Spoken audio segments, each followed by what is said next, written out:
અમદાવાદ શહેરના દક્ષિણ ઝોનમાં આવેલ વટવા વોર્ડમાં હાલ ગેરકાયદેસર બાંધકામોનો રાફડો ફાટ્યો હોય તેવી પરિસ્થિતિ જોવા મળી છે. ત્યારે વટવા વોર્ડમાં આવેલા જેમીન પાર્ક બસ સ્ટેન્ડની બાજુમાં પ્લેટનમનની સામે રામદેવ ફૂટવેરની બાજુમાં ખૂબ જ મોટું ગેરકાયદેસર બાંધકામ ઊભું કરવામાં આવી રહ્યું છે, જે આપ સૌ સ્ક્રીન પર જોઈ શકો છો. અહીં આરસીસી બીમ કોલમ સાથેનું મસમોટું બાંધકામ ઊભું કરવામાં આવ્યું છે.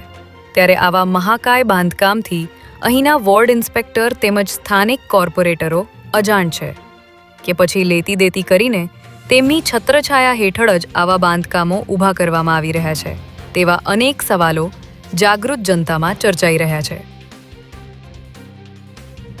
અમારા સૂત્રોથી પ્રાપ્ત માહિતી અનુસાર મ્યુનિસિપલ કોર્પોરેશનમાંથી લેવાની થતી કોઈ પણ પ્રકારની પરવાનગી વગર જાહેર રોડ પર જ આ બાંધકામ ઊભું કરવામાં આવ્યું હોવા છતાં ભ્રષ્ટાચારી તંત્ર આવા ગેરકાયદેસર બાંધકામોને ડિમોલિશ કરવાને બદલે માત્ર મૂક પ્રેક્ષક બનીને આ બધું જોઈ રહ્યું છે.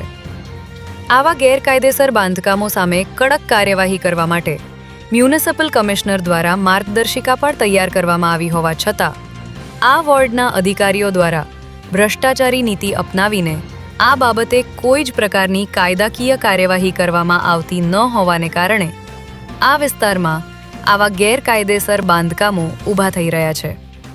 ત્યારે તંત્ર દ્વારા આ ગેરકાયદેસર બાંધકામને ક્યાર સુધીમાં ડિમોલિશ કરવામાં આવશે તેની રાહ જોવાઈ રહી છે.